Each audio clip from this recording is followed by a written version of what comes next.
Louvado e engrandecido seja o nome do Senhor Jesus. Quero saudar a todos que vão estar acompanhando ou que depois vão estar assistindo esse vídeo com a maravilhosa e grandiosa paz do Senhor Jesus. Conforme foi falado, foi anunciado, embora estejamos em viagem, mas prosseguimos, mesmo da onde estamos, com aquilo que o Senhor havia colocado no nosso coração.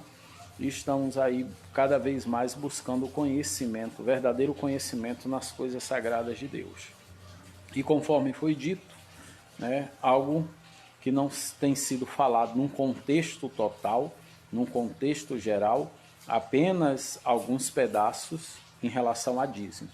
Então hoje nós vamos estar falando, vou estar inclusive postando aqui a leitura, tudo que eu iria colocar já aí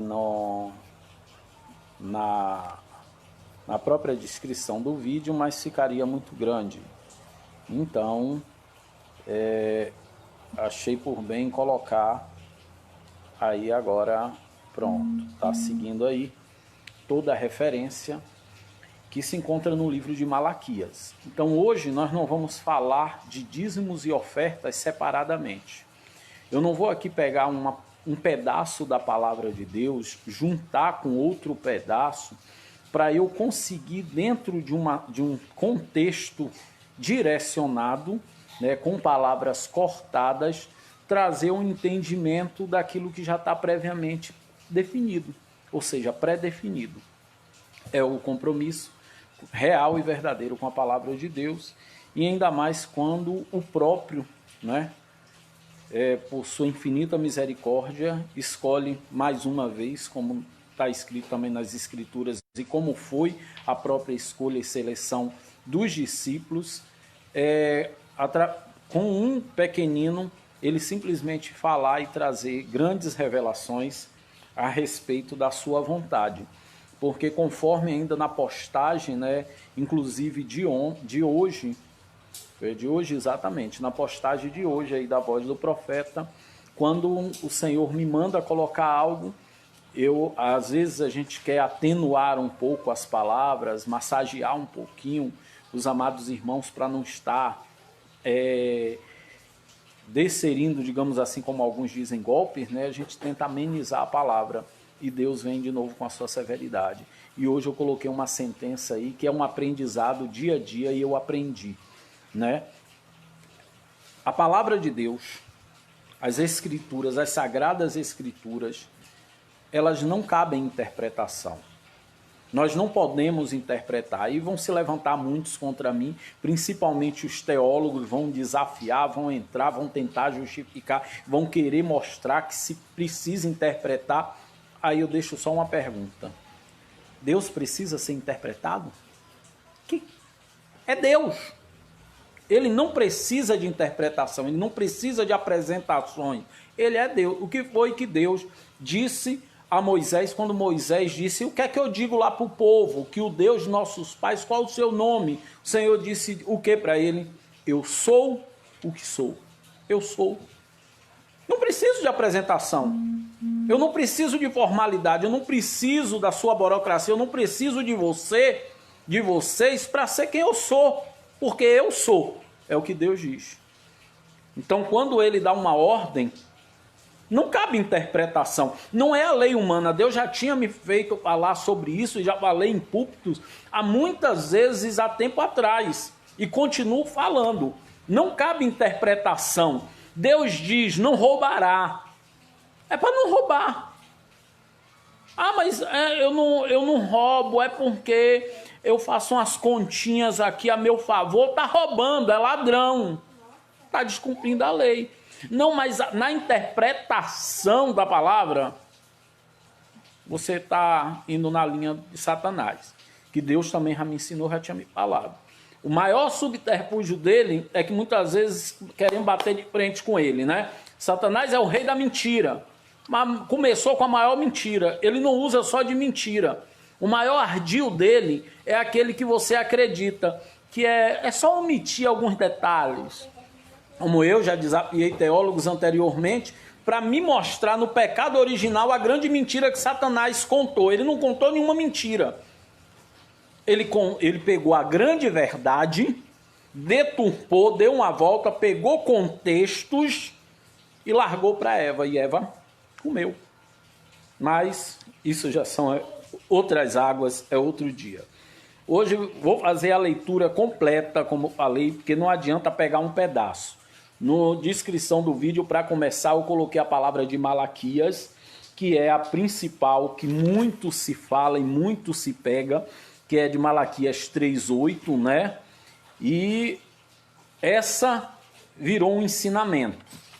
Esse pedaço. Mas vamos ler, vamos entender. Vamos pegar o livro. Hoje, agora nós vamos pegar o livro de Malaquias, no seu capítulo 3, e vamos compreender.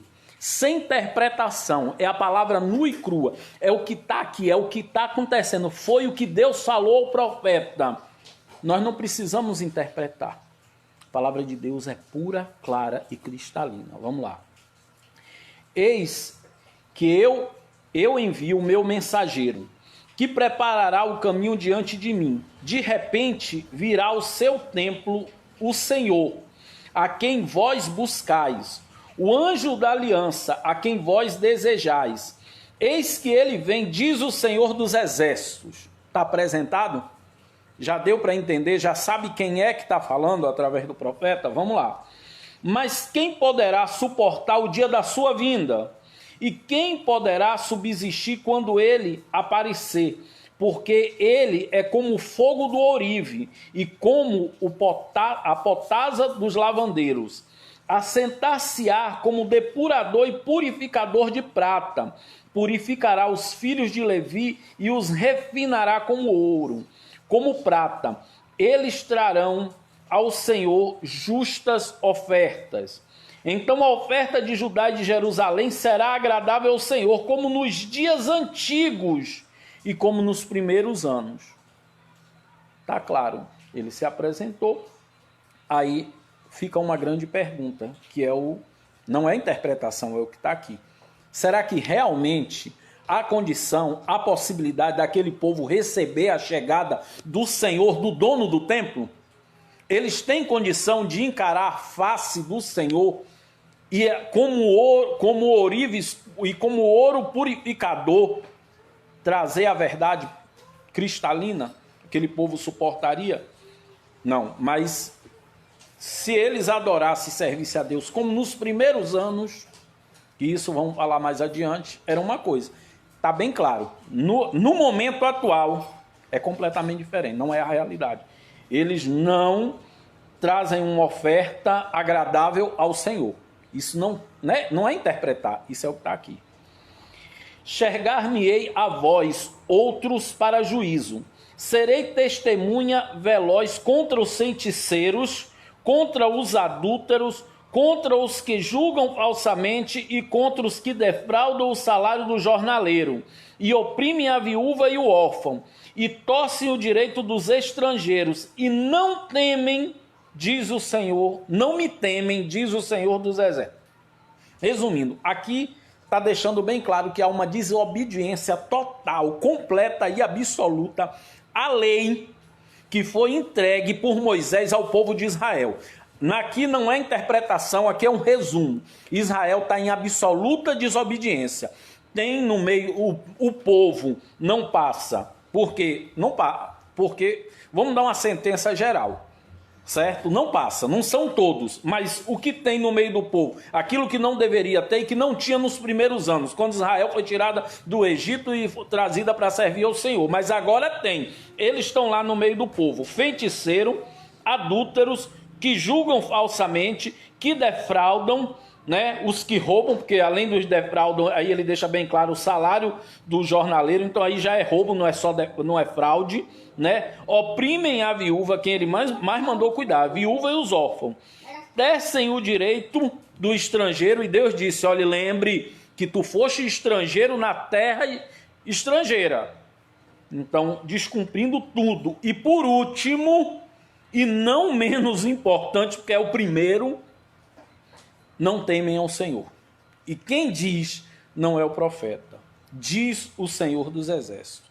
Aí vamos finalmente entrar no ponto que começa a discordância. Primeiro Deus se apresenta, fala tudo isso aqui, mostra a diferença e diz quem é este povo agora. E vamos seguir. Aí veja como pega uma parte descontinuada para dar outra ideia. E eu aprendi aqui, Deus falou comigo nessa palavra. Porque eu, Senhor, não mudo. Por isso, vós, o filho de Jacó, não sois consumidos. Deus fez uma promessa. Senão, consumiria. Mas não consome. Desde os dias dos vossos pais, vos desviastes dos meus estatutos, e não os guardastes. Tornai-vos para mim, e eu me tornarei para vós outros, diz o Senhor dos Exércitos. Mas vós dizeis, em que havemos de tornar? Deus está dizendo, simplesmente, está claro, não é, vamos de novo, não é interpretação. Que o povo não está voltado, o povo não está buscando a face do Senhor. E o Senhor se retirou, o Senhor não está no meio deles. Certo? Mas se eles tornarem ao Senhor, o Senhor tornará, o Senhor voltará e estará novamente no meio dele, como foi lá no deserto. Mas aí eles começam as alegações. E que havemos de tornar? É o problema, o grande problema do pecado e do pecador, é não aceitar e não reconhecer o seu erro, a sua falha. Vamos lembrar de Adão? Adão, Senhor, estou escondido. Aí, o que foi que ele fez? Como é que você sabe que você está nu? Ah, não, tu comeu do fruto proibido. Ele não disse que comeu. Ele gritou logo, foi a mulher que me destes. Quer dizer, assumir, reconhecer a falta, a falha, não, mas acusar em primeiro lugar. Depois até reconhece, que é por causa da mulher que tu me destes, eu comi. Não é porque você é teimoso, desobediente, que você comeu. Não, você inverte.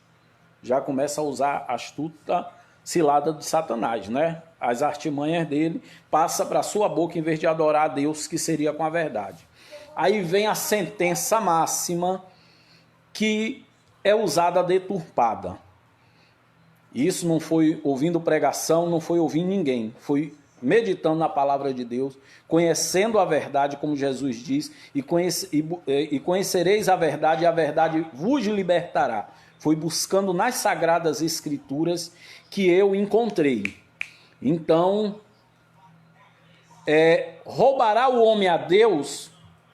É uma pergunta, sem interpretação. Está aqui, é isso realmente. Mas vamos tirar do preconceito, daquela leitura distorcida e doutrinada, porque eu fui doutrinado, fui ensinado, inclusive escola pastoral, para se algum dia fosse e chegasse, até porque Deus havia dito. Então você tem que ensinar, e quem me conhece, igrejas que já tive à frente, igreja que já ministrei, igreja que já pastoreei, conhece. Mas aquele que me tomou da minha primeira forma de pecador no mundo, prostituto, que fez eu mudar, aquele que falava mal de crente, que falava mal de estar de paletó, hoje até fui, né, por uma situação, estou de paletó, eu achava ridículo o brasileiro usar paletó, crente, bando de maluco. E hoje, ó, como Deus muda, como Deus faz, como Deus tira a gente numa situação e coloca no centro da sua vontade.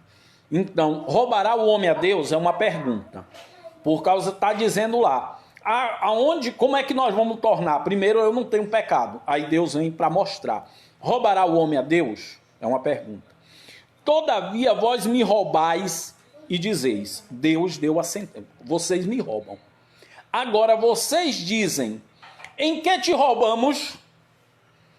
Aí tem uma leitura e uma compreensão diferente aqui no final.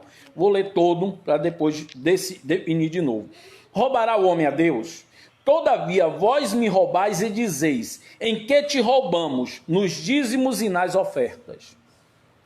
Todo ensinamento e o que bate e o que é frisado em cima dessa palavra é que Deus está dizendo que o povo rouba a ele e que rouba nos dízimos e das ofertas. Vamos dividir esse versículo em 3 partes. A primeira, Deus dá a sentença através da pergunta: roubará o homem a Deus? É Deus que está falando. Aí Deus continua afirmando: todavia vós me roubais e dizeis. Não é mais Deus que está falando. O grande problema aqui começa aí. Deus não está falando mais. Deus está repetindo para que o homem ouça a sua desculpa. Adão, qual é a sua desculpa? Você comeu da árvore proibida, do fruto da árvore do conhecimento do bem e do mal? Foi a mulher que tu me deste, Senhor. Deus está fazendo aqui, está tomando a palavra do homem, a desculpa que ele dá e está colocando. Em que te roubamos? Não, eu não roubo. Eu jamais, Senhor. Nós te roubamos no dízimo das ofertas? Será porque o homem pensa, não é nem uma pergunta, não é uma resposta. A pergunta do homem: em que te roubamos? Mas assim, tipo se justificando, né? Porque eu não roubo no dízimo das ofertas. Eu sou sacerdote que recebo a lã das ovelhas, que recebo o entro, que recebo o alho, que recebo tudo que o povo traz para o templo, e em vez de sacrificar, apresentar a Deus como era a ordenança da lei, eu simplesmente roubo. Mas eu não roubo, Senhor. Roubará eu ao Senhor nos dízimos e nas ofertas? O homem sabe. O homem tem consciência que rouba a Deus nos dízimos e nas ofertas. Essa é a resposta do homem e não Deus. Então, o grande equívoco nesse ensinamento começa aqui. Aí Deus vem: com maldição, sois amaldiçoado, porque a mim me roubaste, vós, a nação toda. Aí vem um detalhe. O grande detalhe de tudo isso aqui, de todo esse ensinamento. Por isso que a leitura começou no versículo 1 de Malaquias. Deus está conversando e está falando. Esse capítulo é dedicado para dízimos e ofertas? Não. Não precisa voltar a começar a ler, né? Eis o começo, como ele disse: eis que vos envio o meu anjo. Ele se apresenta e fala. Está falando que o povo não serve mais a ele, que o povo não é fiel como nos primeiros anos, que o povo não teme mais a Deus. O foco nunca foi dízimos e ofertas.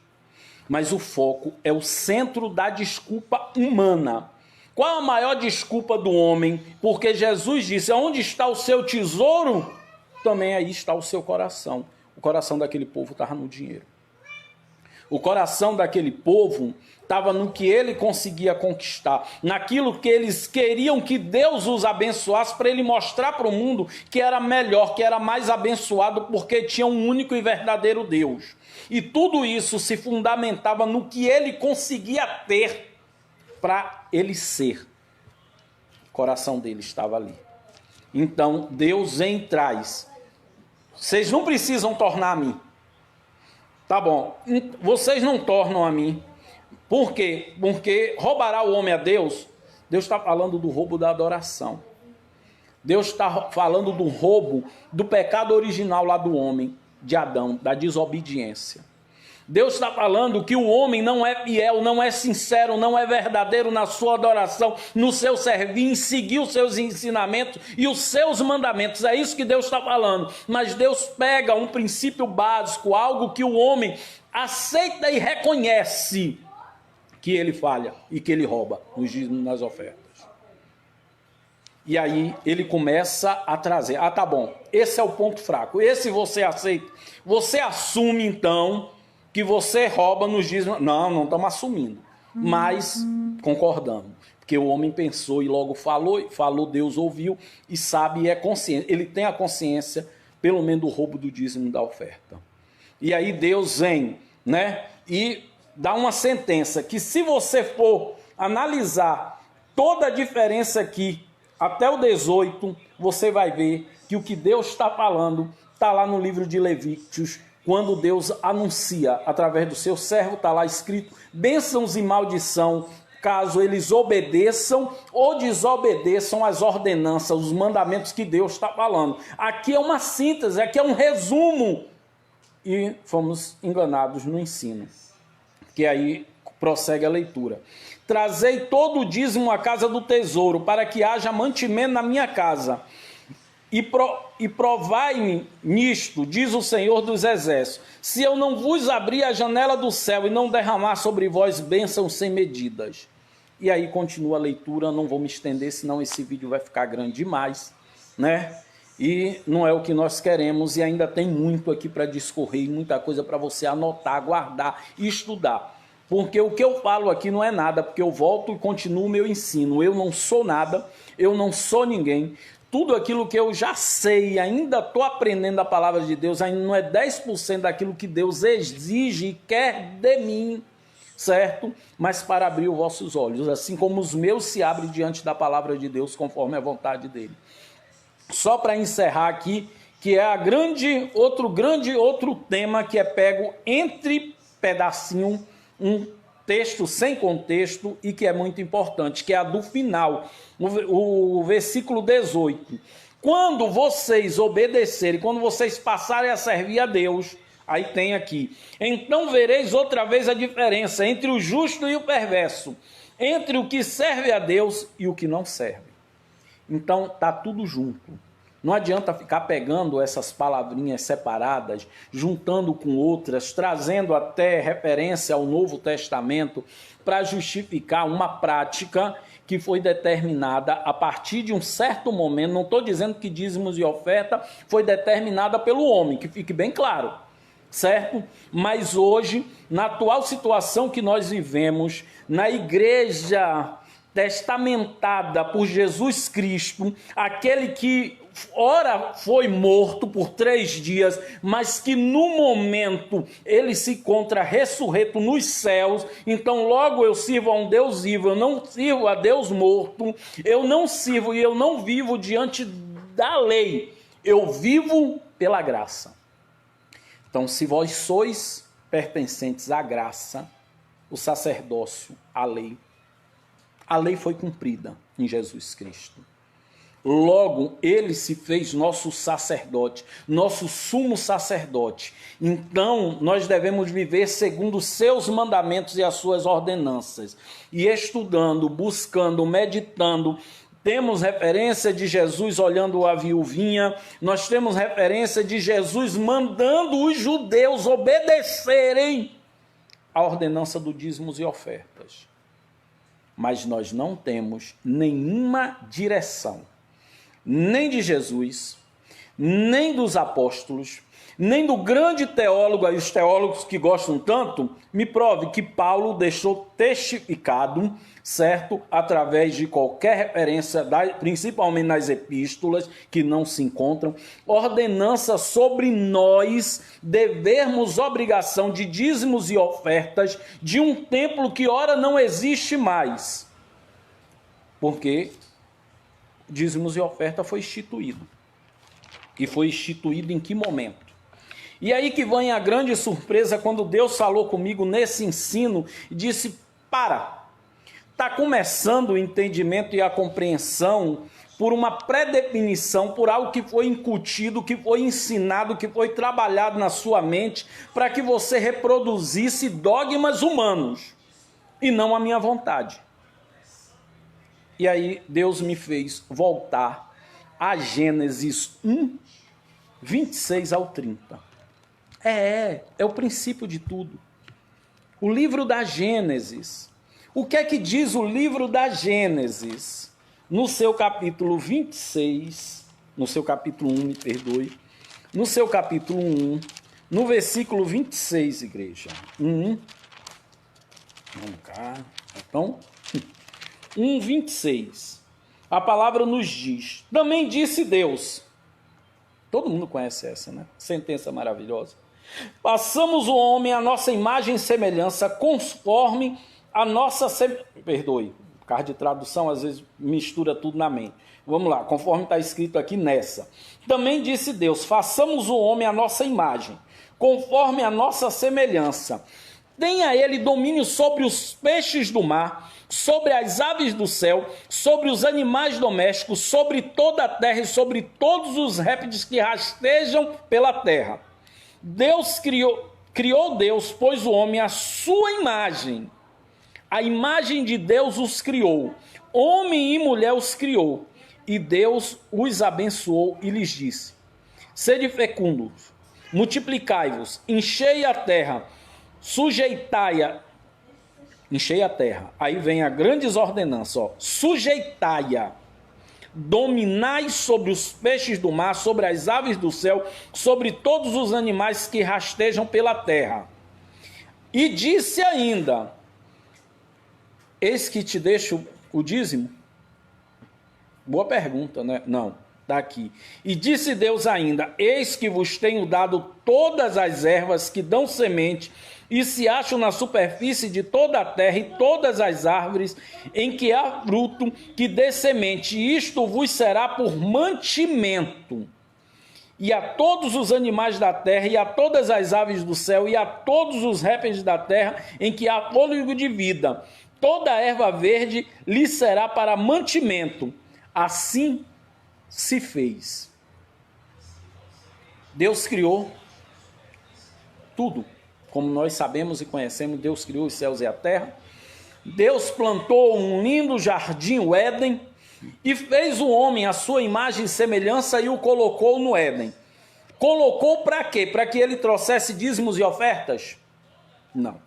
O criou à sua imagem e semelhança para que ele o adorasse. Isso nós sabemos, cremos e teologicamente definimos, porque é uma pré-definição. Estamos pré-definidos para isso.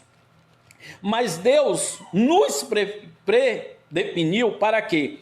Para que nós, primeiro, fôssemos fecundos e povoasse a terra, certo? Porque povoando a terra, nós tínhamos uma grande obrigação. Nós vamos sujeitá-la, sujeitai-a.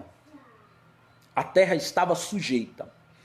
Tudo que há na terra, toda a terra estava sujeita ao homem.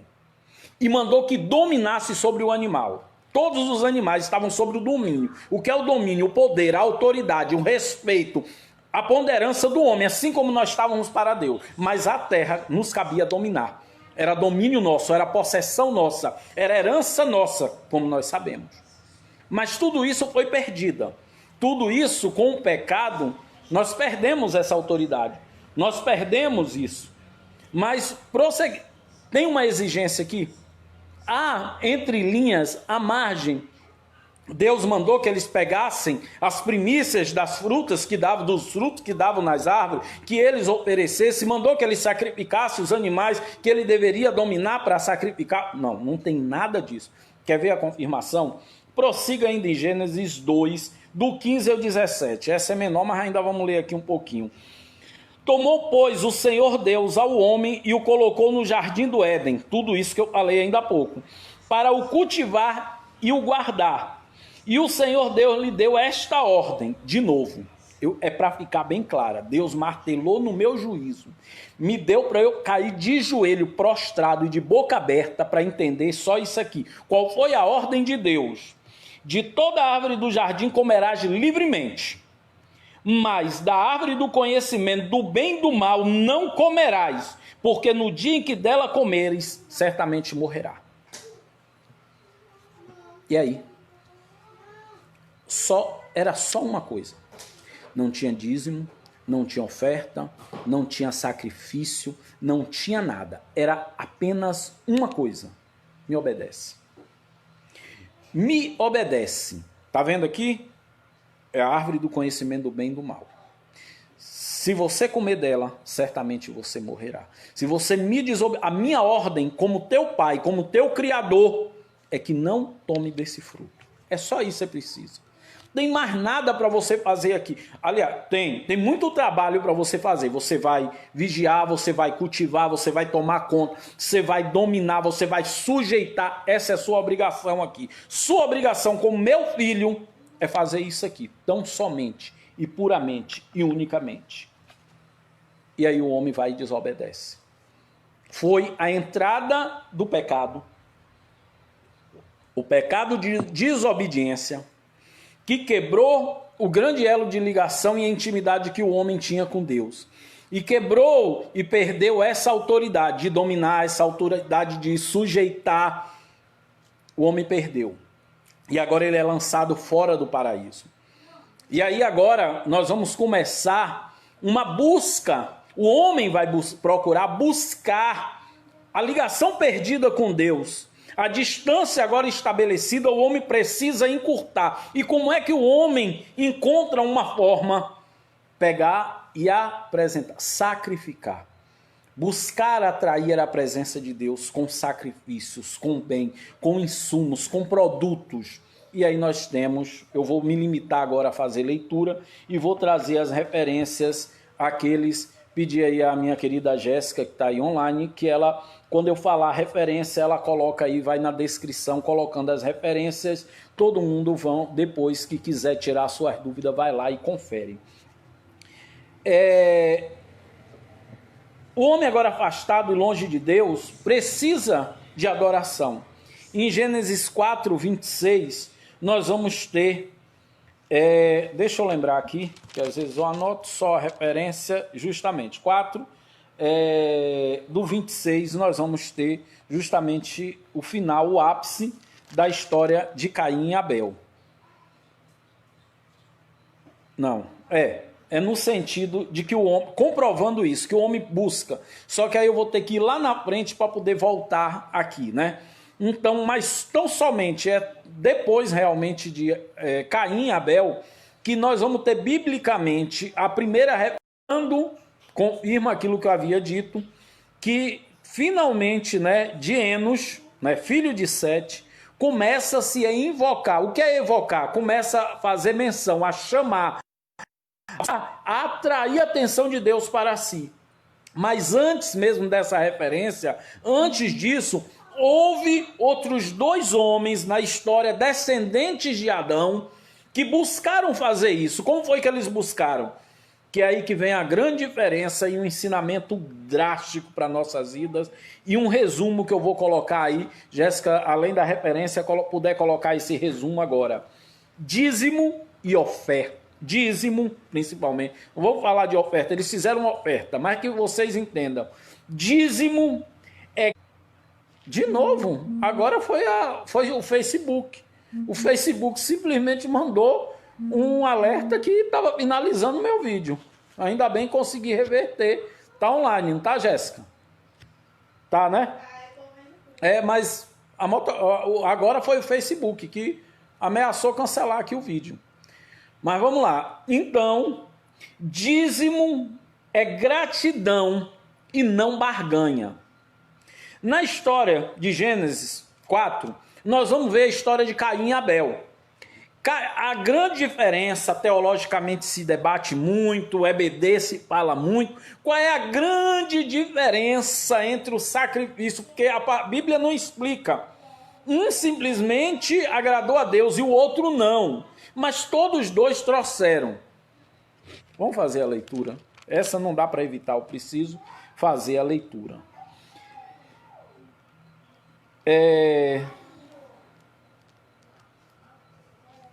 Pronto, aconteceu no fim, pronto. No versículo 3 do capítulo 4. Aconteceu que no fim de uns tempos trouxe Caim do fruto da terra uma oferta ao Senhor. O que é igreja, o que é povo de Deus, uma oferta? Eu tenho duas chaves. Tenho duas chaves aqui na minha mão, que Deus me deu, até da casa da minha cunhada. Que o Senhor abençoe. Brevemente é a casa própria dela, em nome de Jesus. Não estou profetizando nem dando chave de casa, viu? Eu tenho duas chaves. Uma é maiorzinha, a outra é menor. Olha, segundo as minhas convicções, eu gosto mais dessa daqui, tá? Eu gosto dessa. Essa é bonitinha, ela é redondinha, ela cabe melhor no meu bolso. Essa chave, ela não me agrada muito. Eu não gosto muito dela. Eu vou pegar ela, já que eu não gosto muito, e vou apresentar de sacrifício a Deus. Oferta. Eu não estou dizendo que Caim pegou a pior. Mas ele pode ter pego o que ele não gostava. Ele não pegou o melhor. É fato. Tá aqui. Ele pegou uma oferta. Uma oferta é uma oferta. Mas prosseguindo. Abel, aí que está a grande diferença. Olha a diferença. Abel, por sua vez, trouxe das primícias do seu rebanho e da gordura deste. Ele não pegou algo que ele escolheu. Ele pegou o melhor. O que é é o primeiro. É o primeiro. Se ele pegou o primeiro, ele teve que esperar pelo segundo, pelo terceiro, pelos demais. Ele pegou a primeira. Ele pegou a primícia, o melhor. Ele compreendeu que é o que essa grande sentença diz e é o grande problema do dízimo e oferta. Dízimo não é barganha, é gratidão a Deus. Ele não barganhou. Caim trouxe uma oferta buscando agradar a Deus. Abel pegou o seu melhor e ofereceu a Deus. É a grande diferença. Vamos entender um pouquinho mais para que você entenda. Não estou dizendo, nem estou garantindo, nem estou afirmando, nem estou interpretando. Eu estou conjecturando. Se você quiser, conjectura comigo e busca nas escrituras. Caim pegou do que ele tinha e escolheu. Quando você escolhe, você pode pegar o melhor, ficar para você. Tá? A lembrança Deus me traz aqui. Abraão disse para seu sobrinho: eis a terra diante de você, escolhe, e para onde você for eu irei para o contrário. Ele olhou para as campinas mais verdes, obviamente onde teria mais pasto para as suas ovelhas, e disse que queria aquele. Abraão, como o patriarca, como servo de Deus, poderia ter escolhido as campinas, mas ele, assim como Abel, ele entregou, e ele aceitou o preço dele. A mesma coisa, Caim escolheu. Então ele escolheu para ele o melhor. É humano. É humano. Ele escolheu. Pablito, grande colega aí, trabalhou conosco, está aí online. Senhor te abençoe. Então ele escolheu o melhor para ele. É humano, isso é real, é fato. Ou você, na hora de apresentar a Deus, você escolhe o melhor. Igreja, vamos lá, já tive pastoreando. A igreja, até na hora de procurar a cédula na carteira, pega a mais velhinha para dar no gasopilaço, pega a mais feinha ou só a moeda para poder dar na salva. Não estou falando enganação, não estou falando mentira, nem abobria, nem mimimi, não, a mais pura verdade. Caim deu o que ele achou conveniente a Deus. Abel não. Abel pegou o melhor. Ele pegou as primeiras. Ele não viu o que vinha antes. Ele pegou e disse: olha, Senhor, tudo que eu tenho, tudo que tem vindo é por tua causa. Então está aqui, ó. Isso eu lhe ofereço. Porque eu te adoro, porque eu te amo, porque eu quero intimidade contigo. E é isso que agradou a Deus. Foi a gratidão de Abel. E não a barganha que nós fazemos com Deus. Porque é isso que esse ensino, essa doutrina, a doutrina da teologia, esse ensino massificado da obrigatoriedade do dízimo e da oferta para criar laço de pecado. Porque não estou dizendo aqui que dízimos e oferta está errado. Estou dizendo que a obrigatoriedade dele, institucionalizada, te faz um pecador. Como? Vou lhe provar. Então vamos lá. Já foi comprovado. Está aí para você acompanhar. Gênesis 4:3, Caim, barganha.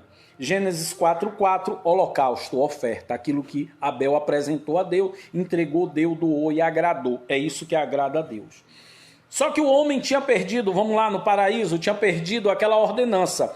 Deus havia dado ordem para o homem dominar, né, e sujeitar. Não, sujeitar a terra, né, e dominar sobre os animais. Perdeu-se isso no paraíso. Quando ele pecou, quando ele foi destituído, quando Satanás fez com que ele perdesse isso, então acabou essa ordenança. O homem agora está destituído, vai ter que ralar e com o suor do seu rosto, vai ter que arar a terra, vai ter que cultivar, vai ter que trabalhar para trazer o seu sustento, o seu alimento.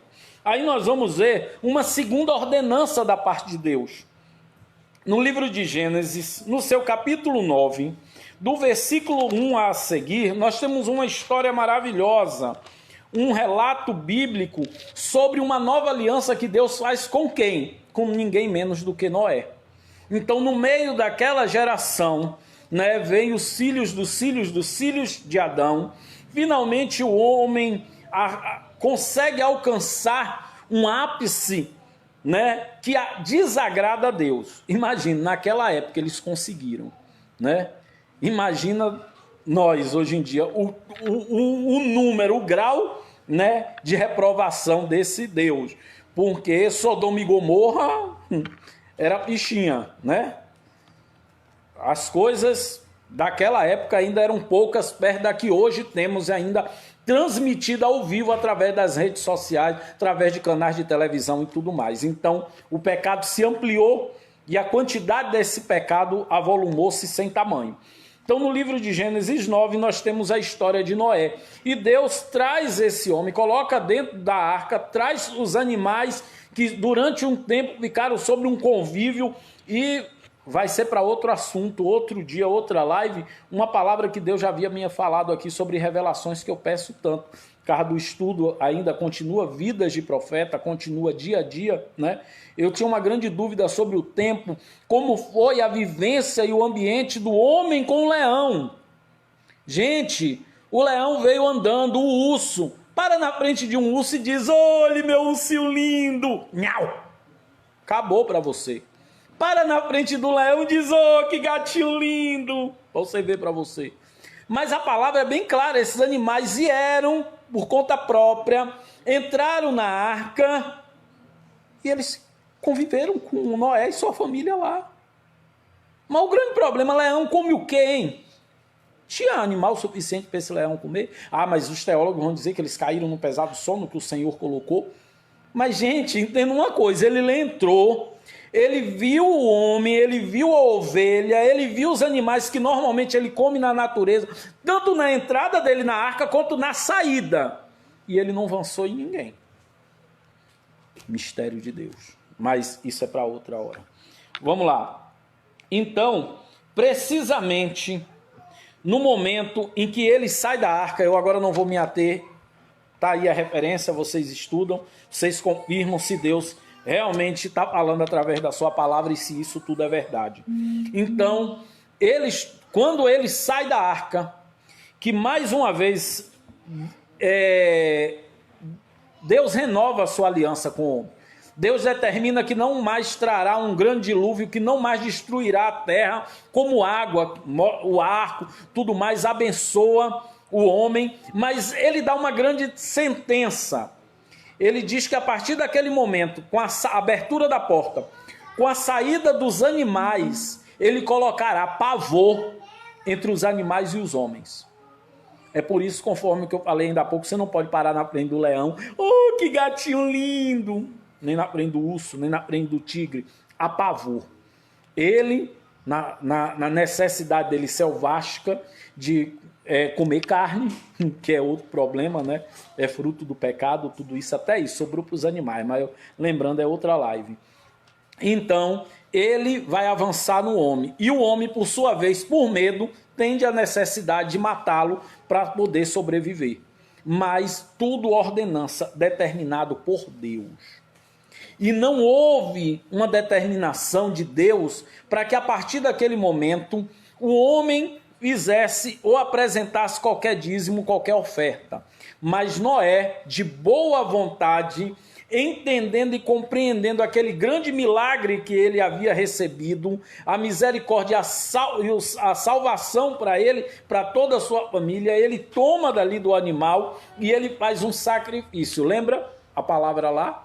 Evocar. Ele procura agora evocar, atrair a atenção de Deus novamente, embora ele tenha passado todo aquele tempo diante, embora foi um tempo não tão diante, houve afastamento. Enquanto estava lá, Deus era Deus e houve um momento que o homem se sentiu afastado. Tanto é que a palavra diz que se lembrou Deus do homem lá na arca. Então, ele não mantém essa intimidade como Adão tinha, que na virada da alva o Senhor vinha caminhar e ter com o homem. Noé não teve isso, então Noé usa desse artifício de apresentar. Daí em diante, nós não vamos ter referência, e essa teologia do dízimo e da oferta, ela bate novamente num grande encontro ocorrido entre Abraão e Melquisedeque. Livro de Gênesis, capítulo 14, versículo 20. Quando Abraão, né, que era dizimista, ofertante, apresentava seus dízimos e suas ofertas todo o tempo, né? Só uma palavra, uma referência, um momento que o seu profeta, ele apresentava sacrifícios. Nós vamos ter 3 oportunidades, biblicamente falando, historicamente falando, desse sacrifício. 4, na verdade, porque há aquele sacrifício no Calvário, quando ele levanta, né, no Calvário de Manré, depende da pronúncia ou da forma literal cada um traz, né? Mas que ele apresenta sacrifício. Mas fora isso, nós vamos ver que também biblicamente relata que aonde ele chegava e levantava o seu acampamento, ali ele levantava um altar. E quando ele levantava esse altar para evocar ao Senhor dos Exércitos, ele certamente apresentava sacrifício naquele lugar. Mas dízimos e ofertas, ele tão somente quando encontra com um sacerdote que tinha responsabilidade com um templo, que tinha responsabilidade de apresentar sacrifícios ao Senhor, ele pega o que lhe cabe, o dízimo, porque venhamos e entendam uma coisa que Deus falou comigo nisso aqui. Abraão está no seu acampamento com homens. A única vantagem que ele tinha, o único conhecimento bélico que alguns daqueles homens tinham, é que por caçar, né, e viver também da caça naquela região desértica, haveria com certeza muito bons arqueiros, mas não homens de guerra.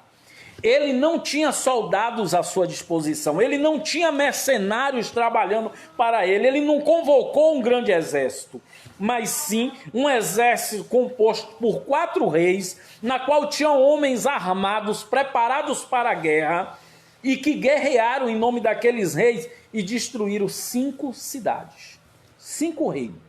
5 exércitos se ajuntaram contra ele e pereceram. Então logo subentende que não eram 318 homens, não eram 726 homens. Era uma quantidade que a Bíblia não relata, mas suficiente para ter dizimado um exército composto por 5 reinos. É dizimado. Esses reis se afastam. Abraão recebe a informação. Ele cata tão somente apenas 318 homens nascidos no seu acampamento.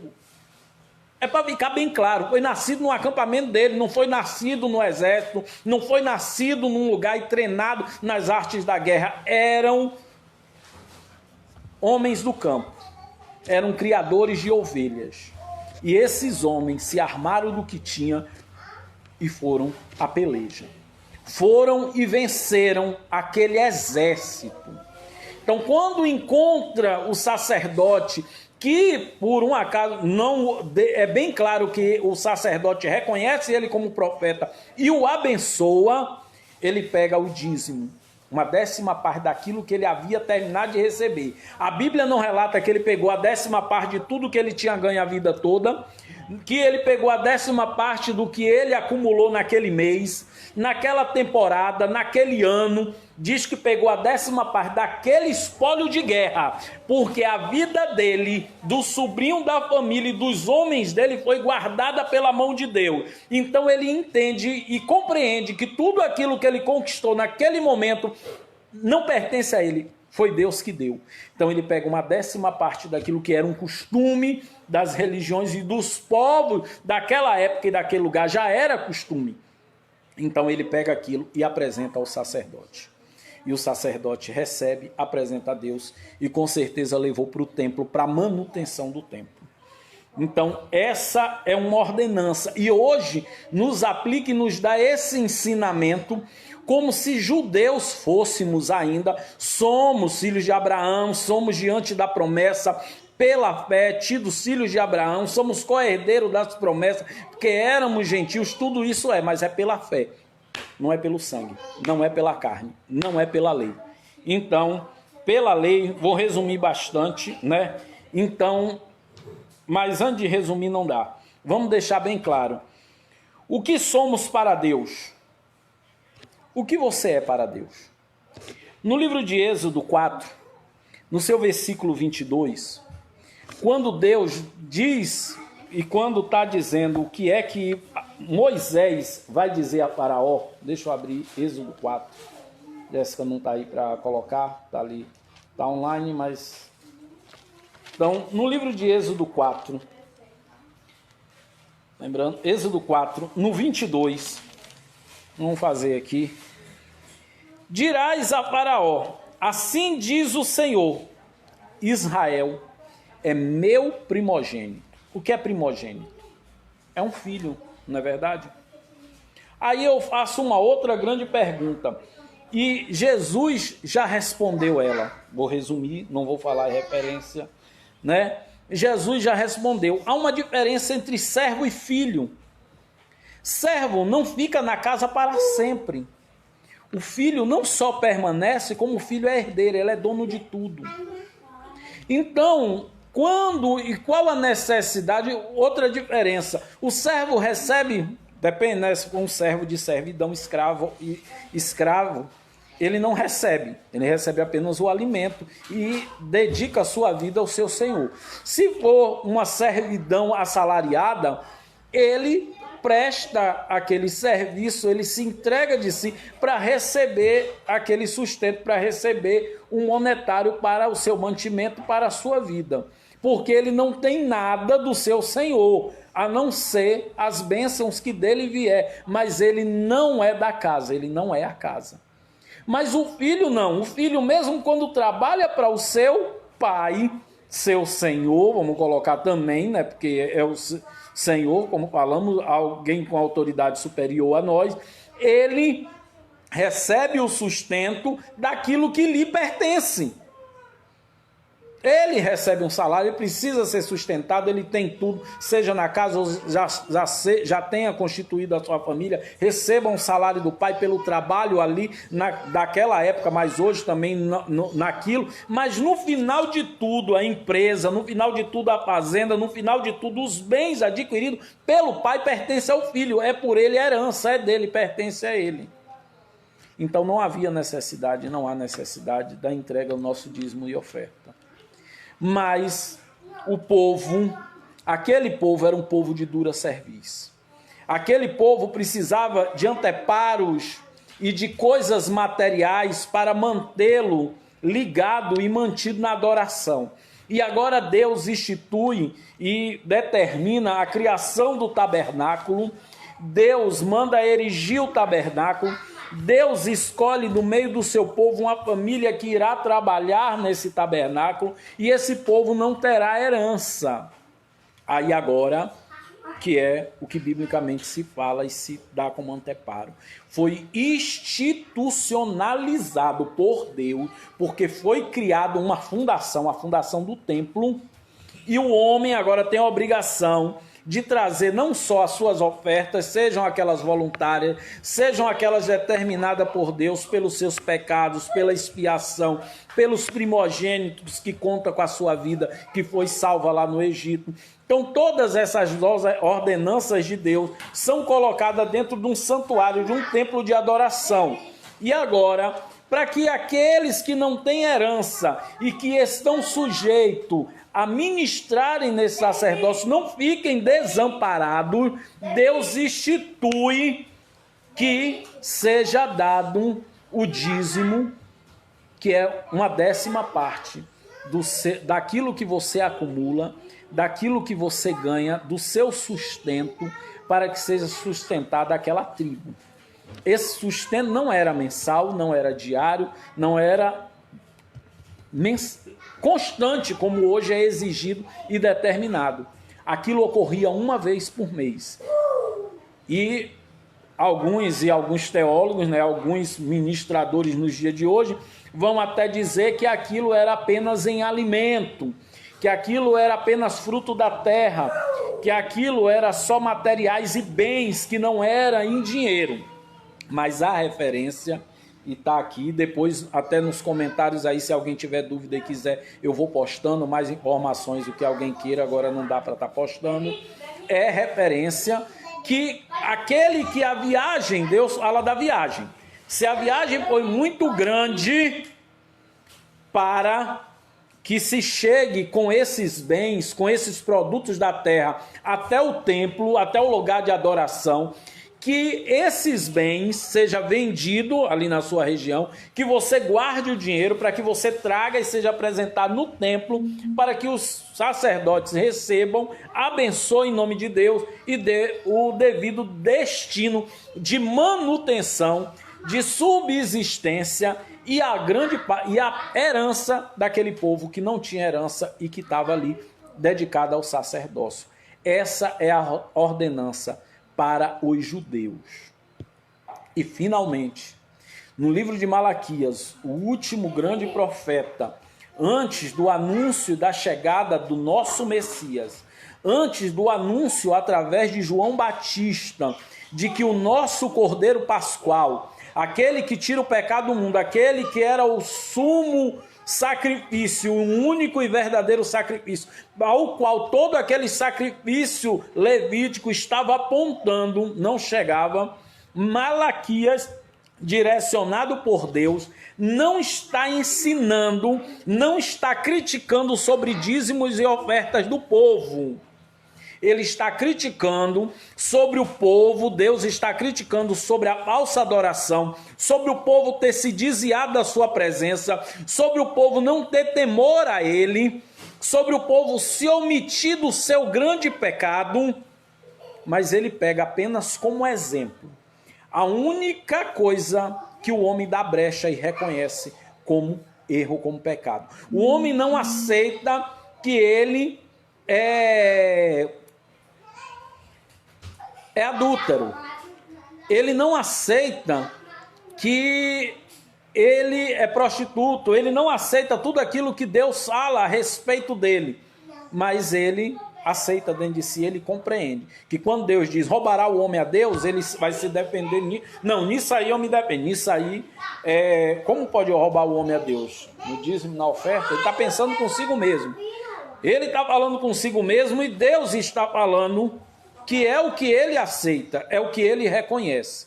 E aí Deus agora vem e faz um resumo do que a lei diz, do que foi proferido sobre bênção e maldição para aquele que servir e obedecer a Deus. Então, se você obedecer, se você pegar o seu dízimo, a sua oferta, e você colocar no altar do Senhor, e você apresentar, Deus vai trazer todas aquelas bênçãos, Deus vai fazer tudo isso sobre a sua vida.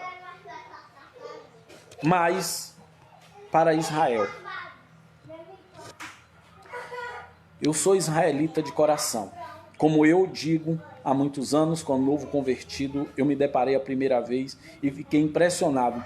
Quando Jesus disse para aqueles fariseus, para aqueles escribas, que ele levantaria filhos de Abraão até daquelas pedras, eu digo e repito, eu sou uma daquelas pedras.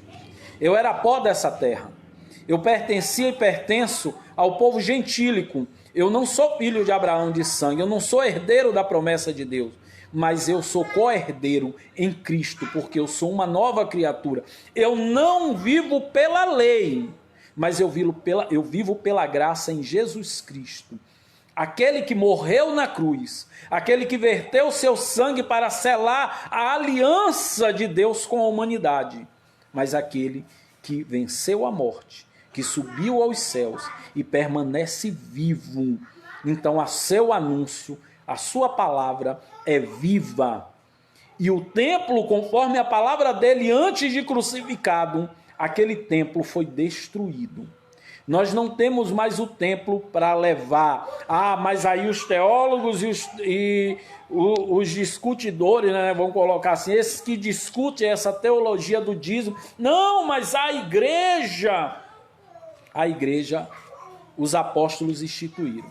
Saulo, o grande teólogo, que nos deixou aí maravilhosas epístolas que hoje servem como norte, né, como direcional de toda a nossa teologia, deveria bastar. E não a conjecturação, não a interpretação daquilo que ele deixou bem claro. É claro, mas quer interpretar demais e acaba trazendo pecado para dentro da igreja. porque ele fala, não vou mais buscar referência, o tempo já vou até dar uma olhada aqui, já passou demais, esse vídeo foi muito longo, toda interrupção, então vou procurar resumir, mas ele fala e ele mesmo apresenta a oferta, e ele pede que a igreja recolha a oferta, que cada um dê com espontaneidade, conforme o seu coração. Nós não vamos ter uma única palavra dele exigindo da igreja de Cristo, daqueles que servem a nova aliança. Ele, fariseu, nascido do povo judaico, como ele fala, né, pertencente à seita, e que estava muito apegado a dízimos e oferta, e que outra hora era fiel ao templo com dízimos e oferta, quer dizer, cremos, né, ao menos como doutor da lei e afinco, né, perseguidor do evangelho, de todo aquele que não obedecia à lei de Deus, vamos esperar que no mínimo essas ordenanças ele obedecia, mas era a priori, como Jesus mesmo critica os escribas e fariseus que apresentam o dízimo do endro, do coentro, da hortelã, né? Mas que não, ele deixa bem claro que não são verdadeiros. O verdadeiro dízimo, a verdadeira oferta deles não existe. Eles oferecem o dízimo material, mas o espiritual, aquilo que Deus quer do homem, a verdade que foi requerida lá no paraíso, a verdade que faltou de Adão, continua faltando para o homem. E faltava naquela época. Mas não sabemos se Paulo, mas ele perseguia, ele buscava, ele queria atrair a graça de Deus, a atenção de Deus, e conseguiu. Jesus finalmente o encontra, e ele agora, lavado e remido pelo sangue de Jesus, começa um processo de purificação do seu velho eu judeu, fariseu, pertencente à seita. Ele começa a deixar tudo isso para o passado e servir numa verdadeira adoração a Deus. Então, a grande pergunta, irmão, pastor Eliezer, o senhor está dizendo que levar dízimos e oferta na igreja é errado? Igreja, é errado você roubar a Deus. É errado você continuar não adorando a Deus. É errado você não ajudar a manutenção da obra do Senhor. Não temos mais o templo. Lembra, eu terminei de falar, o templo foi destruído. Mas nós temos hoje um local que nós nos reunimos para adorar o Senhor. Você pode chamar de casa de oração. Templo do Espírito Santo és tu. Templo do Espírito Santo sou eu. Igreja somos nós, e aonde nós estamos reunidos, aí Jesus se faz, porque ali está a igreja dele instituída, e os seus templos, o templo do Espírito Santo está reunido naquele lugar. Então, o antigo templo representava, e ali estava a glória de Deus. Quando os sacerdotes saíam, Deus continuava. No Velho Testamento nós temos um momento que Deus não está mais no meio do seu povo e que não fala com o seu sacerdote, Eli. Deus havia se retirado, ele não estava no templo, mas o templo estava ali, representava a vontade, representava a presença de Deus. E de repente aquele homem, vem uma criança e pergunta se ele falou a primeira vez, a segunda, a terceira, eu conjecturo. Ele entendeu uma coisa, só tem eu, essa criança e o dono da casa. O dono da casa não fala mais comigo, ele não está mais aqui. Mas essa criança está ouvindo alguém e esse alguém não sou eu. O dono da casa voltou e ele está falando com essa criança. Volta, menino, na hora que te chamar de novo, diz, eis-me aqui, Senhor. Ele sabia que quem estava falando era Deus. Se você sair hoje do que você chama de templo, Deus não está lá. Deus está sobre a sua vida, Deus está sobre a minha vida, Deus está sobre a nossa vida. Então, aonde nós estivermos, Jesus diz, aonde tiver dois, são dois, ou mais reunidos em meu nome, ali eu estarei. Então, vamos cumprir isso aí. Vamos obedecer à vontade de Deus, vamos fazer a vontade de Deus. Mas se hoje você congrega e você se deixou colocar sobre um jugo e você se encontra numa igreja que ela determina e tem como ordenança e como premissa que você tem que trazer o seu dízimo, a décima parte de tudo aquilo que você produz, você disse para quem você está lá apresentando, para o sacerdote que está apresentando o seu sacrifício, eu concordo em fazer isso. Para a manutenção da obra, não importa como ele administra, já que a igreja, de fato e de verdade, não muitas vezes sequer sabe, ou é dada uma transparência sobre isso, que é uma exigência, é necessário nos dias de hoje que se faça assim. Mas, se você está sobre a responsabilidade desse ministério, toda vez, não vá na conversa, muitos começam esse ensinamento bem, alerta e orienta a igreja que está errado, dá dízimo e oferta à igreja, da forma que é dada, mas peca numa coisa. Eu já pequei nisso, igreja. Já fiz, porque eu discordava, então, num momento ou numa situação, eu achava que era melhor pegar, apresentar ao Senhor, doar para uma obra mais carente, doar para um necessitado, fazer isso, fazer aquilo. Deus me falou bem claro, é errado, é pecado, roubando a Deus. Resumiu? Está sim. Aí agora você vem para a aplicação da lei, você entra na lei, você está roubando a Deus. Você se torna preso e pecador, e preso à lei, à antiga lei, e você está pecando. Porque você aceitou. E agora, então, você tem que apresentar. Você tem que trazer seu dízimo, você tem que trazer a sua oferta, conforme a ordenança que você se colocou sobre o jugo, a qual você está servindo. Tão somente, no dia que você sair desse jugo, no dia que você não tiver sobre este jugo, é que você tem a liberalidade de você apresentar a Deus conforme a sua vontade, a sua necessidade, conforme a ordenança do apóstolo Paulo. Cada um contribua e contribua com alegria, que traga com disposição de abençoar a obra de Deus, para que ela venha a crescer. Mas um grande detalhe e o mais importante, nunca mais apresente isso quando você estiver no lugar certo, ou mesmo onde você está. Pare de apresentar seu dízimo e sua oferta como barganha a Deus. Senhor, olhe, eu até precisava desse dízimo esse mês. A coisa está apertada, vai faltar gás, não vou pagar a luz, mas eu vou tirar aqui porque o Senhor vai me abençoar, o Senhor vai multiplicar. Barganhou, perdeu, viu, filha? Tchau.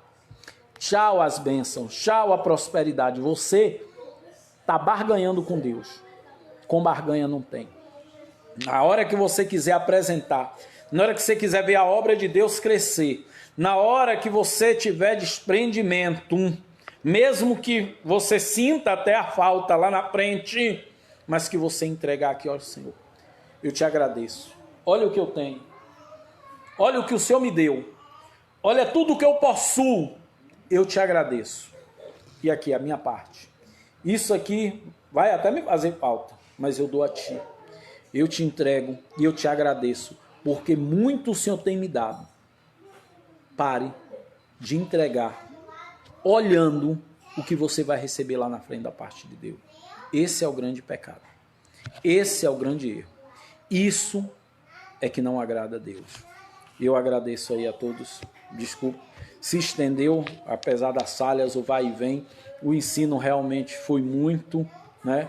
Não falei muita coisa, mas quem depois tiver alguma dúvida pode falar aí através dos canais aí do Facebook comigo, e nós vamos estar colocando aí, e muito mais vamos estar estudando.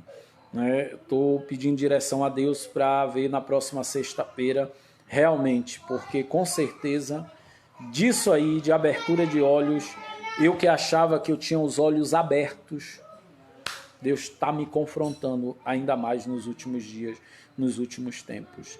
E eu vou estar falando aquilo que Deus mandar. Agradeço, que a paz do Senhor Jesus seja com todos, que Deus os abençoe, vos guarde e vos fortaleça, mas acima de tudo, vos ensine verdadeiramente a amá-lo e obedecer os seus mandamentos. A paz do Senhor Jesus a todos.